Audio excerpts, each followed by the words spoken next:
We're at the Neve Yerushalayim College for Women, and we're working on the Mystical Hebrew Alphabet series, the shapes and meanings of letters of the alphabet. We're working on the letter Beit. Last time we discussed the direction of the Beit, why if Beit Tunis is the letter of connection or relationship, why does it face away from the Aleph? The Aleph represents God's oneness. It should have been facing the Aleph. We discussed that last time. Now we're going to work on the shape of the Beit. Why does it have a box-like structure? And for that, I need to ask a question, and that is, let's say you have an hour free this evening, or an hour free today, and you want to create a connection to God and bring godliness in this world. Remember, we said that Beit represents the idea of good is that which connects me to God, but it's more than just pure connection. My connection actually brings godliness closer into my world, and if I lie, cheat, and steal, if I damage myself or damage other people, my disconnection creates a negative spiritual voltage which pushes godliness out of this world. So it's good versus evil, as opposed to good versus evil. And if I have an hour free and I want to create a connection to God and I want to bring godliness into this world, what should I do? What would you say? Given an hour free, yeah. Close the gap between... Yeah, but how? I need a method. Yeah. Okay, Torah and mitzvahs, right? Prayer is a mitzvah. I could learn Torah. I could keep mitzvot. That definitely brings God into this world and creates a connection to God. Good. What if instead of learning Torah or doing a mitzvah, let's say I decide to go for a hike and climb a hill, and then I get to the top of the hill and I look out and say, wow, what a beautiful world God created. Does that create a connection to God and bring godliness in this world? Yes. Yeah. What about art? What about music? What about dance? What about dedicating an hour towards some sort of spiritual connection to God through art, music, and dance? Works as well, correct? So why do we Orthodox rabbis keep emphasizing learn Torah, do mitzvahs, learn Torah, do mitzvahs? Why can't you go for a hike through nature or dance ballet or paint a painting and create a connection to God and bring godliness to the world? The answer is all these methods work. And the reason why we keep emphasizing learn Torah, do mitzvahs is not because learning Torah and doing mitzvahs has a monopoly on your ability to connect back to God. But learning Torah and doing mitzvahs was designed by God to maximize the efficiency of your connection, meaning you are a soul, you have a body on loan, and that combination is designed to connect back to God. So God designed the Torah and mitzvah system to maximize the ability to make that connection. In other words, hour for hour, dollar for dollar, pound for pound. There's nothing that's more connective than learning Torah and doing mitzvahs. In other words, art, music, dance, hikes through nature, they all work. But they're not going to work with the same intensity or efficiency as Torah and mitzvahs. God designed your body and soul to respond to Torah and mitzvahs in a way that intensely connects you back to Him. Other methods do not connect with the same efficiency. So it's not that the other methods don't work. Now, that's reason number one. Reason number two, we emphasize Torah and mitzvahs as opposed to art, music, and dance, or whatever it is that you find your spirituality in, is because Torah and mitzvahs do not carry the risk that other methods of connecting to God do. In other words, Torah and mitzvahs are by nature connective, but art is risky. It depends on what you're painting. Or music is risky. It depends on what you're listening to. There's modern versions of music that can be incredibly disconnected by the topic they're singing about or whatever.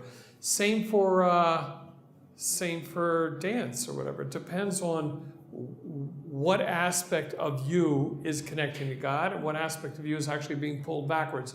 So we emphasize Torah and mitzvahs because it's more efficient and because it doesn't carry the same risk that other methods, which can work, carry, because they could also be disconnected. Good. Now, the rabbis step in and they say, oh, are you about to learn Torah, do mitzvahs? We want you to do something first. What do the rabbis ask us to do before we learn Torah, do mitzvahs? Oh, are you about to put a mezuzah on your door? We want you to do something first.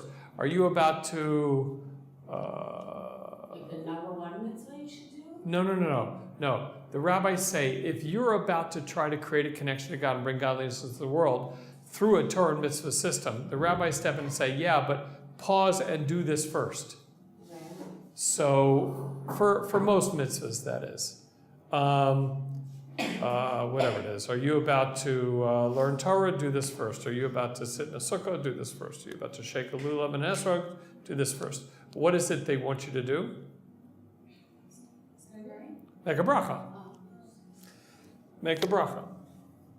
So most of the brachot, the blessings that we're familiar with, are actually rabbinic in design.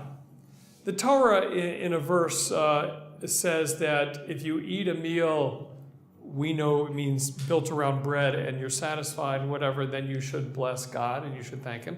So that's the source for Birkat HaMazon. That is actually a Torah request. But the bracha before putting up a mezuzah, or the bracha before shaking a lulav and esrog, or the bracha before eating matzah at the Passover Seder, those were designed by the rabbis. And the question is why? Why did the rabbis want you to make a bracha first? But before we answer that, let's just look at the root of the word bracha, because we have a rule in Judaism: if you can isolate the shorish, the 2 or 3 letter root of a word, you got its essential meaning. And that means you just have to eliminate the prefix, eliminate the suffix to find the root. A bracha has no prefix, but it does have a hey suffix ending, which says the word is feminine. That final hey is not a part of the root. So the root of the word bracha is the word beirach, which means to bless. Okay? Good. Now, the word bracha is related to the word brecha. Now, modern Hebrew, brecha is a swimming pool. In the Torah, a brecha is like a flow of water, like a spring or flow of water. So therefore, a bracha is opening up a flow, a spring, so to speak, of spiritual godliness, connection to godliness, spirituality into our world. That's what a bracha, that idea of flow. And that's why the word beirach is all 2s. 2, we said, is the number of connection relation. Beit is 2, Resh is 200, and Chaf is 20 if you check our chart up here. And therefore, the root of the word bracha is all flow, connection, expression into the world. It's all numbers of 2-ness, right? The shorish is 222. So let's see if we can figure out what the rabbis have in mind when they say, listen, you're about to do a mitzvah. This could be a Torah mitzvah. We rabbinically would like you to make a blessing first. So let's say you're about to put a mezuzah up on the door, okay? And you have your mezuzah, you have your hammer, but it just so happens you are speaking on your cell phone. My cell phone's not pink, but whatever. Let's say, and you're talking to your buddy, and you say, is this recording me? Okay. You say, hey Dave, you want to go to the ball game? I got a couple of tickets tonight. What do you say? I'll pick you up at 7? So now, I just put up a mezuzah on my door while talking to Dave about the ball game. Did I create a connection to God and bring godliness into this world when I did that? Because you didn't do it kavanah. Absolutely yes. I created a connection to God and brought godliness into the world. Why? Why? Because you did the action. I did the action. In other words, I put the mezuzah, the mezuzah went on the door. That's the mitzvah. Okay, so I was distracted, but I still was, even though talking ball game, the mezuzah went on. The action in itself is intrinsically meaningful. So therefore, I got the mitzvah. But what if I do this? What if I'm about to put a mezuzah on my door, and I say, hey Dave, you want to go to the ball game? 1 second. Could you hang on? Blessed are you, O Lord of God, King of the universe, commanded me to put up the mezuzah. Bang, bang, bang, bang, bang, bang. Sorry, Dave, where were we? Now see what the bracha did? The bracha made me pause for 10 seconds to focus on what I'm about to do. In other words, the rabbis are saying, listen, if you're about to do a mitzvah, you are going to bring godliness into this world. You're going to connect to God. But why ruin the impact by distracting yourself? So a bracha is designed to focus you on that action, because the first time I put up the mezuzah while I was talking to Dave about the ball game, I generated 1 million positive spiritual volts which connected me to God and brought godliness in this world. Great. But the second time when I made the bracha and I put the phone down, so instead of generating 1 million spiritual volts, I generated 5 million volts. So what a shame if you're doing mitzvah not maximizing the impact. So brachas are designed to get us to be aware of why we're doing it and who wants us to do it, God, and so on and so forth. Got the idea? Okay, good. So let's take another example, okay? Let's say you and I are sitting side by side at a Passover Seder, and we're going through the Haggadah, and we're talking about the Exodus from Egypt, and I want to create a scenario where the mitzvah we do physically is identical. So there's a mitzvah to eat matzah at the night of the Seder, and they're going to pass us equal-sized pieces of matzah. We're going to put it in our mouths at the exact same instant. We're going to chew the same number of chews and swallow at the exact same second. So in the physical world, there's no difference between how you and I fulfill the mitzvah.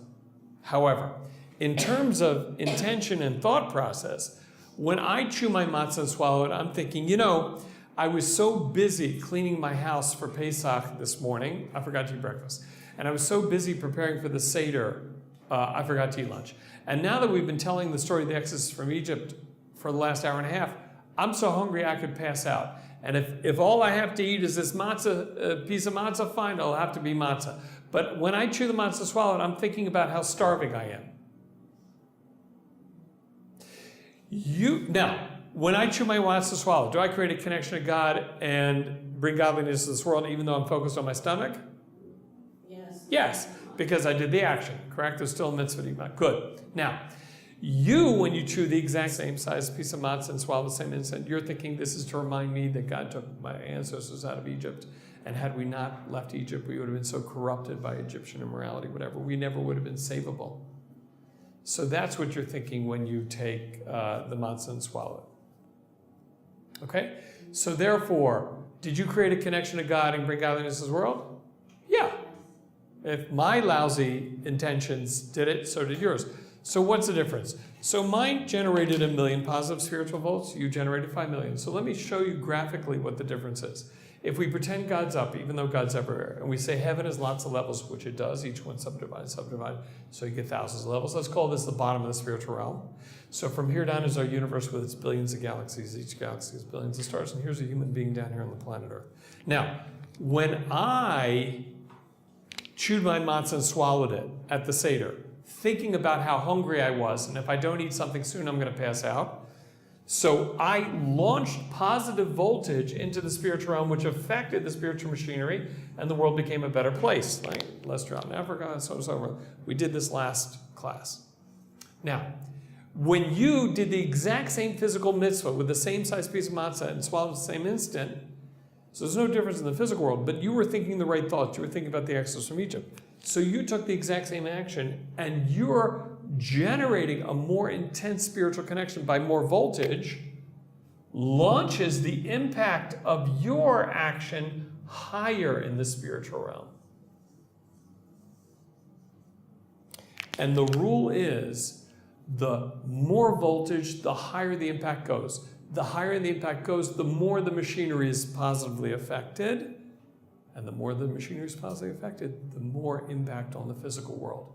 So although my mitzvahs are going to help drought in Africa, your mitzvahs are going to do even more. Because I'm thinking about my stomach and you're thinking about the Exodus from Egypt. That's the difference.